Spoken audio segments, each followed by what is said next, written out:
this you must be here, cause without an engine, can't start, so we got that guy. No oxygen, cause we got oxygen, so we got to come together and try to find a way. No more fight, we got a unified. Let them keep the money, we not taking back. They go come run me down when you see them. Get this song when you're ready. Ready when the animal baby come down. WEFM, the clean fresh sound. Activated Mornings on WEFM 99.9 is on now.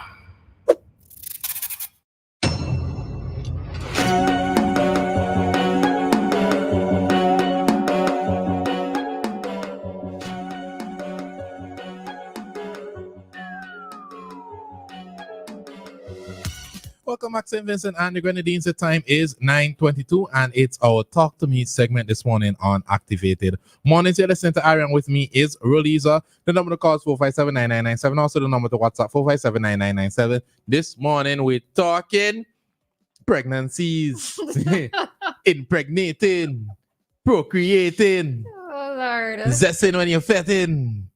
That's another term. When you're fetting. Zesting when you're fetting. Zesting when you're fetting. So apparently, Prime Minister Ralph Gonzalez is concerned about the country's birth rate. So he says that this country's birth rate is falling, and he believes women need to have a few more children to replenish the stagnant population. I'm reading from Loop News this morning. So apparently, during the media conference that the PM had on Monday to address or update us on his trip to Taiwan, he spoke about SVG's progress and at the same time some of its challenges. Now, according to Loop News, the Prime Minister said, because of our successes in education and greater opportunities for women and the whole thrust of modernity, that women, particularly between 25 and 35, we need to have a few more children because of the population. The birth rate is falling. It's supposed to have 2.1 on an average to keep the population going. I'm talking practical things, otherwise the civilization will wither. We have to replenish the population, and the population is stagnant and it's getting older.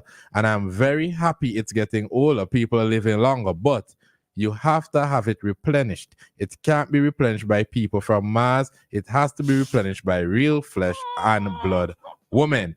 It doesn't matter how many different kinds of subdivision of genders people want to have. Nobody else figure out a way other than women having children. That's the reality.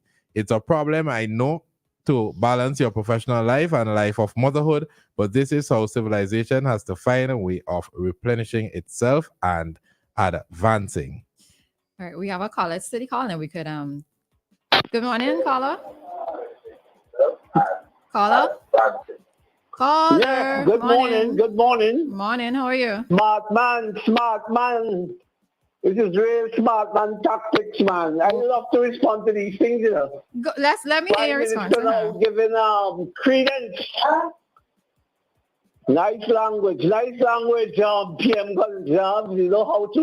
You really know how to get across to the people. So, our population is dwindling, or has dwindled, and we want more people. So we have to make more picking in this country.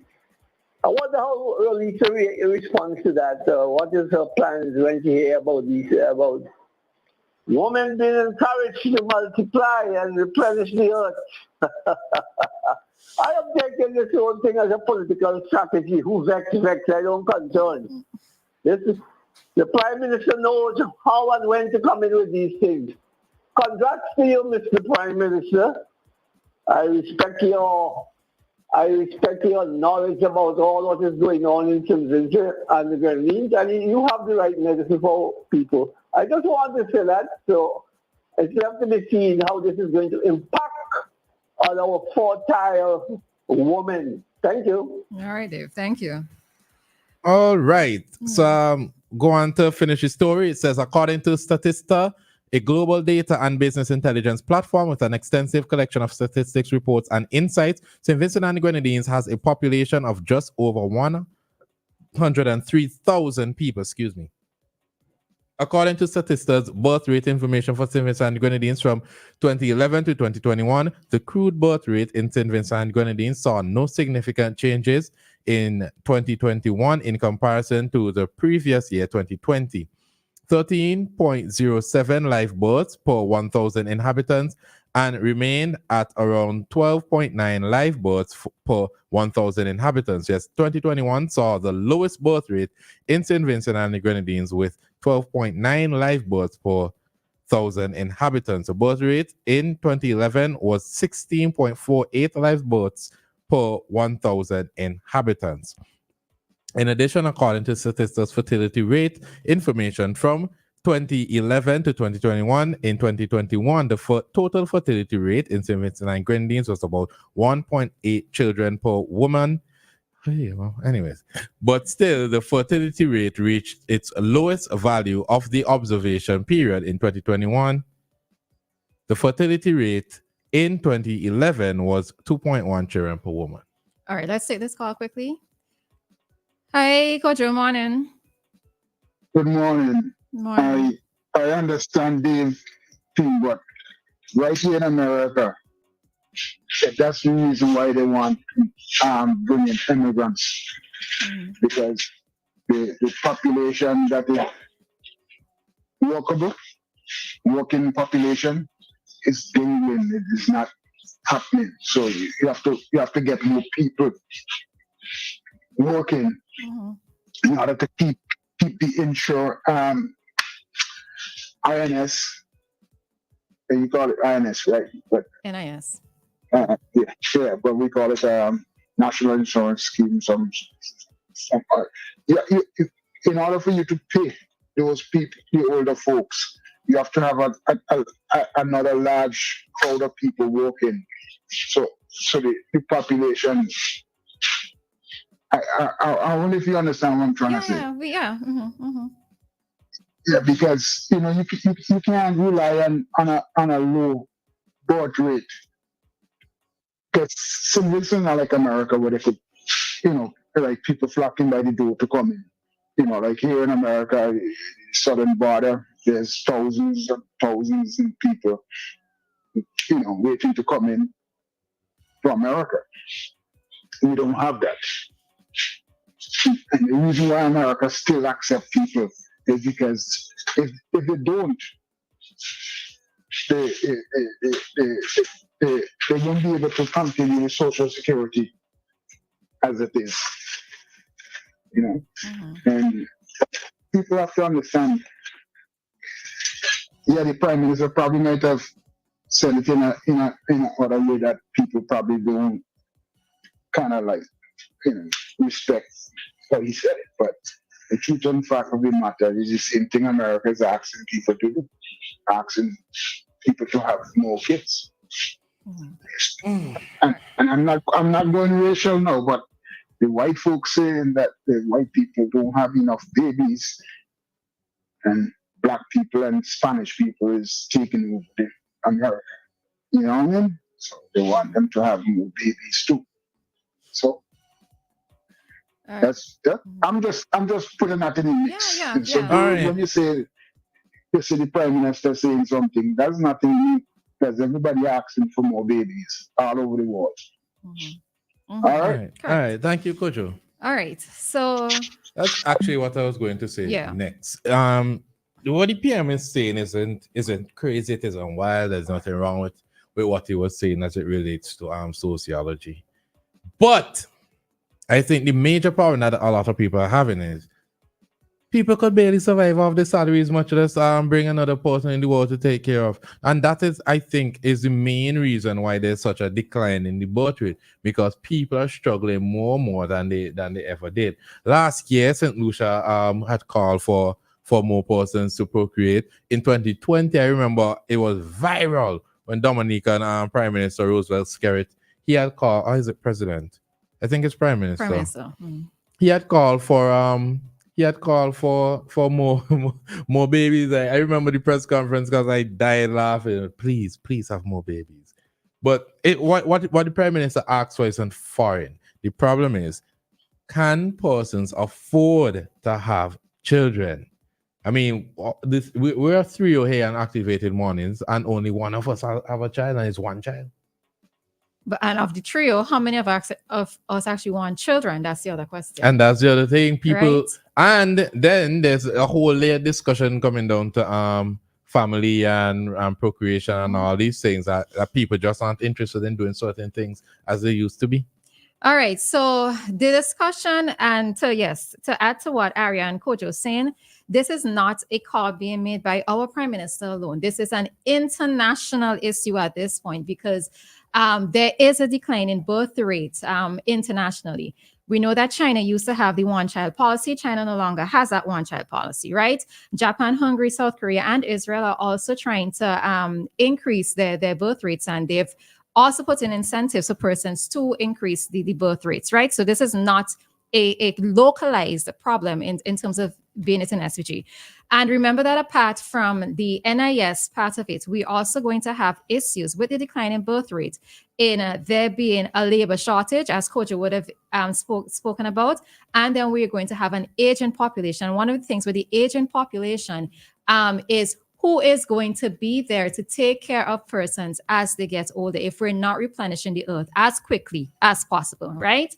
I know Ari made a joke the other day with Anita saying that he doesn't have to have children. You said something. Bloodline will die with me. Right. You said your bloodline, but you say you don't have to have children. You would be able to afford, I guess, somebody to bring groceries home for you or something to that effect that you were saying, right? That's why we have Uber Eats and all these apps. Right. I don't need that. Right. So people know. So for us as younger folks, we don't necessarily need to say that we're going to invest in making children. And I always hate to hear that expression, investing in your children, because you're hoping to get the returns on that investment at some point in the future, especially in the case of somebody looking to take care of you, right? Now, yesterday when I came across the article, man, I laughed, right? The first thing that I did was laugh because I understand the position that the government finds themselves, or governments across the world find themselves in, right? Because you need to have that labor force going. But people also need to look at it from the individual standpoint. And for me, it's not even just about finances, because a woman can find herself, and I'm speaking about a woman in this case, a woman can find herself being financially secure, but there is more to raising a child than just the finances.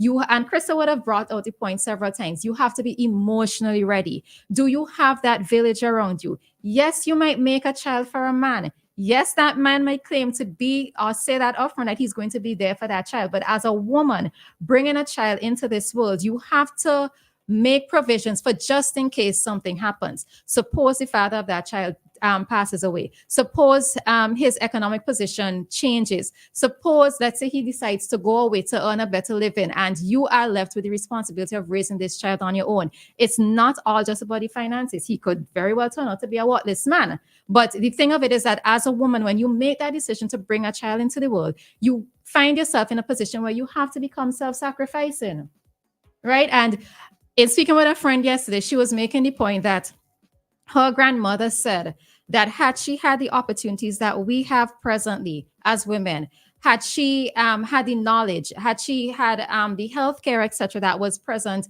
that we have currently, she would not have made as much children as she did. You know, so I think. Remember, poverty had a huge part to play in all but these it's not children just making. poverty; it was dependency as well. Because remember, women were not working for themselves, and many of them found themselves at home, so they were also dependent on being alive or their sustenance on men as well. So because we have women being a bit more independent not in just finances, but also mentally and physically in terms of being in your own home, etc., we no longer have to have that dependency. Listen, one may argue that technology, all these different things people use to occupy themselves did not exist. Transportation was not as good. Persons couldn't eat freely, travel certain places in their own countries. Persons did a stay at home and had sex and procreated. And it's the truth. If you don't have work, if you don't have anything, you're going at that's what you're going to do. When sunset, what else was there to do? You know, yeah, no, people have things to do. Right. And I think one of the other things too that we have to recognize as well, that many of us who grew up in particular, let's say, single parents homes, you would have witnessed the things that your mother may have gone through, or even the things that your friends would have gone through as single parents. Because as I said, you have to make the provision of being a single parent just in case, right? You may know to yourself that these aren't the things that you want for your life. Mhm. And I think many younger persons as well they want to have experiences, Mhm. right? We're using our money to go and travel, to invest in a business, to do this, to do that, not necessarily to raise children. Man, I see some people going through the chair and say, "Ugh." Yeah. Brother, ugh. And this is it. And I've made this point before here, in that when it comes to raising a child, one of the things that you have to be doing constantly is disciplining. Because Mhm. if you don't discipline, and of course I'm just talking about verbally, I'm not talking about abuse or anything, right? I am talking about discipline. You have to be consistent with that. And if to yourself you know that you cannot be pulling up this child every single time, then what is going to happen? We're going to end up with a society of children who are just left to their own devices. And it's work. I remember making this point before, and coach just said, "Why do you keep saying work? It is work No, to but it raise is a work. child. It is work. It is work. And I just feel that the world is going to figure itself out in time to come. We already see AI in progress. We already see robotics in progress. There was a news item that I was looking at recently in the States, where a particular restaurant was saying that they had difficulties in finding persons to work within the restaurant. And what did they do? They got a robot. So the robot is doing certain things that manual labor would have done before. I mean, do we want for a world where we have robots taking over? Maybe not necessarily, but I think that the world is going to find a way to adjust itself. Something crossed my mind, and it's a bit controversial. Put on your seatbelts. What about teenage pregnancy? Don't you think that that's the one that make more sense, since those people don't really know what's coming? So the adults are deciding, yo, I don't want to part of that. But the teenagers, well, legal age teenagers, they still having children, and you're like, maybe those are the ones that are replenished. But you realize what is also happening in those contexts, Ari. It's the grandparents, especially the grandmothers, who are the ones who have to raise these children. And I always think it's unfair that a grandparent has to turn around and raise a grandchild. And I'm not saying, be careful. They do this out of love, all right? And they do this because maybe they're trying to help, let's say the daughter or the son, to be able to advance themselves, to go and study, maybe to watch a child and so forth. But do we want to have this added burden placed on, especially when they've reached the age of retirement? I don't know. My final thing on this is, I don't think the PM is saying anything wrong, because it is a global problem. St. Lucia has it, Dominica has it, Barbados, I forgot Barbados has it. Persons are not procreating as they used to, and it's a problem that's gonna become more and more prevalent. But I think persons cannot afford to invest in grenadines, and that is why people were up in an uproar when the news broke. I was actually going to go and look back at the live. That's why I'm careful with how I'm reading it, because I see it's reported on Loop News and Boom, but I'm not seeing it anywhere else. So I really had to go and look. I really have to go and review the live again to hear exactly what the PM was saying. Or maybe he had said it as a segue or something. Maybe. But it's not something wrong to say. No, it isn't. It definitely isn't wrong. And I don't necessarily think that people should be pulling down the PM, because the PM has to look at it from a macroeconomic standpoint, right? Exactly. But we are looking at it from a microeconomic standpoint on our individual basis, right? So we either just can't afford it or we just don't want to. And that's where it is. I'm going to leave that. Exactly. And the time is 9:40 here in